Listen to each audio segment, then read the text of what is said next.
Okay, here's a quick tour of using the Parish Solutions Company form building tool. We've logged in. We're going to create a new form. And these are forms that will appear on your website or in your app or links in your emails. Let's make a form for our upcoming prayer breakfast registration. In the description, we'll just put the date that it's November 11th at 7:30 a.m. to remind people.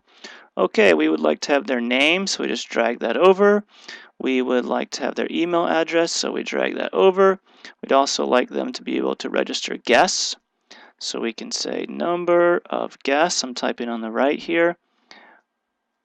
1 guest, 2 guests, 3 guests. Add another feature, 4 guests. Okay. And then we will click Save Form.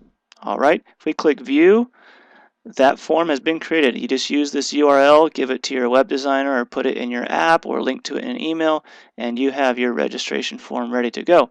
But you're probably wondering, where does that information go? You click on Notifications, and you can say, hey, send me an email. So you put in your email address and you will get notification. You could also send a confirmation to the person who signed up so they can get an email. You can put in more options to make sure that email comes from you. By default, it comes from a form's email address of our company, but you can put in your information so that when they click reply, they can reply to you. Okay, save settings. You can also embed this code right on your website. So you can take this code and again, put that right in the code view of your website editor or give it to your web designer so that the form will be inside your website. Okay, let's look at our other options. You can also view reports. So you might want to look at a bar graph or a pie chart of the number of guests each person is bringing, gives you an idea of how many people are signing up for how many guests. And then, of course, you can also do a little bit of logic. Say, for example, we wanted to add a field that said, hey, what are your guests' names? We could use the logic feature to say, if they say they have more than one guest, present them with the guest's names field. So that's just a little bit of if this, then that. You don't have to do it, but it is there available for you. And then the most important thing is you want to see all your entries. No one's used this form yet, so not here. But when this form is live, all of the entries will appear here. You can look at them on the screen. You can delete them. You could copy and paste email addresses. You can also download as an Excel file or a PDF or a text file or a CSV, which is a lot like Excel. So all of the data is here, and there's even a way to implement payments. We can show you that in another tutorial, but you can integrate with various payment features here, and when you do that, you're then able to add a price to the form itself, and then the user can check out. We do highly recommend Stripe because Stripe has no monthly fee, and it will allow the user to stay inside the form, unlike PayPal, where the user will leave the form and go to PayPal.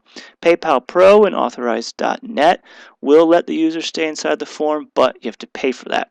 So Stripe is the best bet, and we can help you set that up. Or if you just have a PayPal account, easy enough, you hook it up. So, for example, with PayPal, you just say, hey, here's my PayPal email address, and all of a sudden the form is hooked up to a financial payment. So you could use this as a simple donation form. You could use it for payments for your events and registrations, or you don't have to use payments at all. If you want to make a new form, you just click Create New Form, and there you go. You got a new one going. So unlimited forms available, unlimited notifications, unlimited entries, unlimited reports. Once you have an account, you just log in and keep creating it. Again, the easiest way, you just click View, and up here is your URL, and you just go with that. That's the simplest. If you want to get fancier with logic or embedding it, you can, but if you just want to make forms and click View, you can. There's a few other features that I will show you. We'll go in and edit this. Let's say you're working on a really long form, maybe registration for Sunday school or registration for a whole family. You might want to put in a section break, or you can even put in a page break. Once you put in a page break, you see you can title your pages up here. You could even create a progress bar to help the user see how they're doing.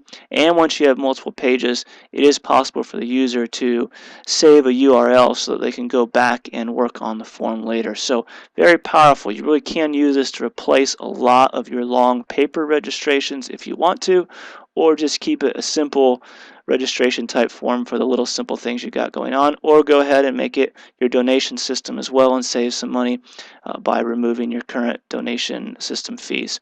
Okay, it's a quick tour. Obviously, it can do a few other things, but we just wanted to show you how easily it works and how quickly you can start making live forms and start getting those submissions, and of course sending the nice thank you confirmations to the user right away instantly so they know, hey, the form worked and the parish cares and is concerned. All right, thanks so much.